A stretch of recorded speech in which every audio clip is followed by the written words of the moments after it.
Good afternoon, Cross Timbers. Today is March 6, 2014. This is Texan TV News from Tarleton State University campus in Stephenville, Texas, and I'm Shelby Hilton. In today's headlines, Venezuelan National Guard troops fired tear gas and rubber bullets at anti-government activists. Tarleton State University honors Texas state senators. Tarleton State University students attend spring job fair. Man arrested for shaking infant. The SAT college entrance exam undergoes revisions. Pope Francis refuses to address the topic of sex abuse. And Tarleton Sports head basketball coach and players win LSC awards. Now, today's top stories from the Associated Press. Thousands of Venezuelans mourn the passing of President Hugo Chavez on the first anniversary of his death, Wednesday, while National Guard troops fired tear gas and rubber bullets at anti-government activists.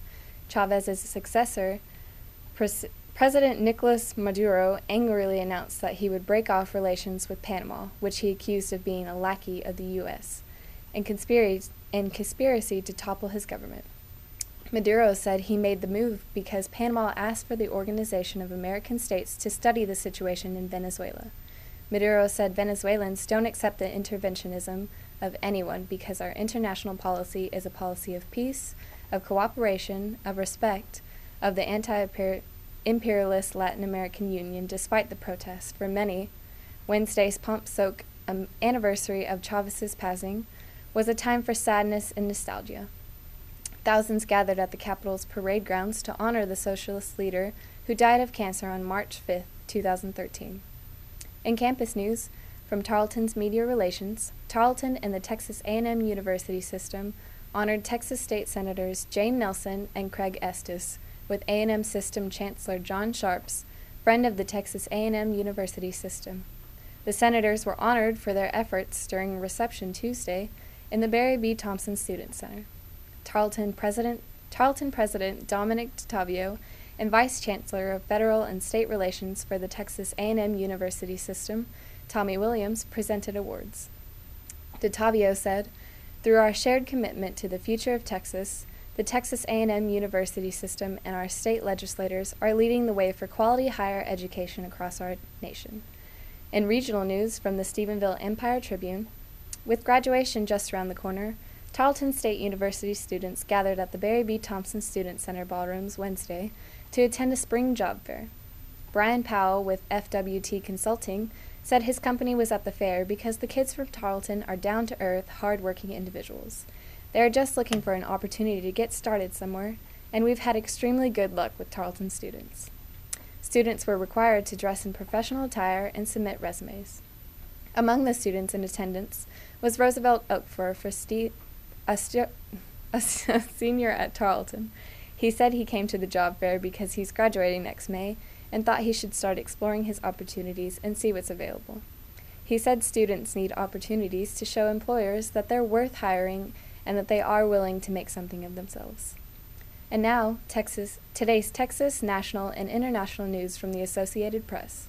A Midland man was arrested Wednesday after an investigation showed his 4-month-old child had signs of shaken baby syndrome.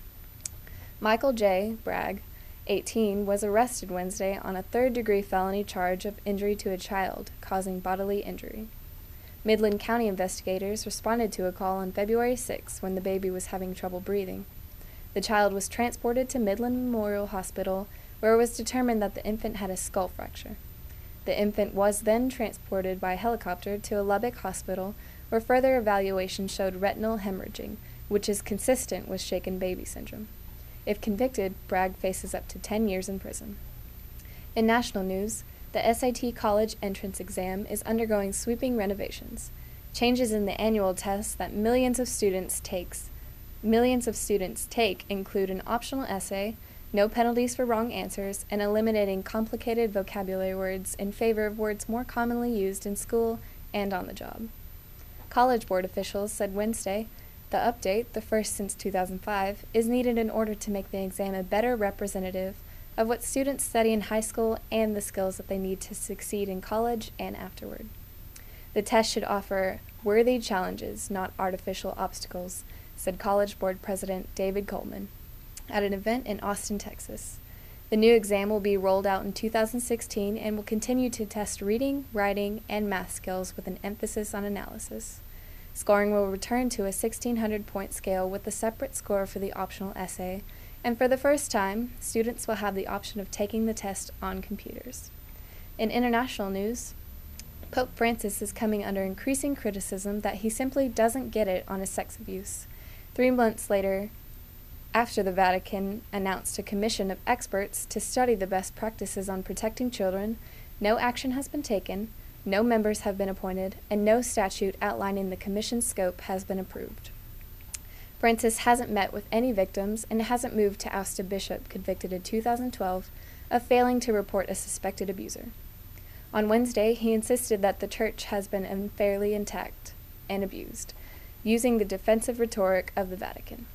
Victims' advocates said his tone was archaic, and they urged Francis to show the same compassion he offers the sick, the poor, and the disabled. The executive director of the Irish Victim Support Group says, "Under Pope Francis, the Vatican continues to deny its role in creating and maintaining a culture where upholding the reputation of the Church is prioritized over the safety of children. To be sure, Francis adores children like a father. He has continued to defrock pedophile priests. But unlike Pope Benedict XVI, he has rarely spoken out about abuse, indicating it clearly has not been a priority in his first year as Pope. Instead, he has focused on introducing the world to his merciful vision of the Church and reforming the Vatican bureaucracy." In sports news from the Tarleton Sports, Tarleton State's Chuck Guy was named the Lone Star Conference Player of the Year, and head coach Lon Reisman was tabbed the league's Coach of the Year to highlight the LSC men's basketball postseason awards announced Tuesday evening. Guy becomes the fourth Tarleton player to earn POY honors and the first since Nick Stephen won the honors back in 2005. For Reisman, this marks his fifth COY selection and second in the past 3 seasons. Overall, 14 student athletes were recognized by the all-conference program, plus 5 on the all-defensive team. The awards are voted upon by the league coaches. Today's weather forecast is cloudy with a high of 62 degrees and wind speeds reaching 12 miles per hour, and an expected low of 35 degrees later this evening. Today's broadcast was produced by Laura Ryland and Carly West. Don't forget to tell your friends about us and become a fan of Texan TV News on Facebook. I'm Shelby Hilton, and tune in tomorrow for the latest news from the Tarleton State University campus in Stephenville, Texas.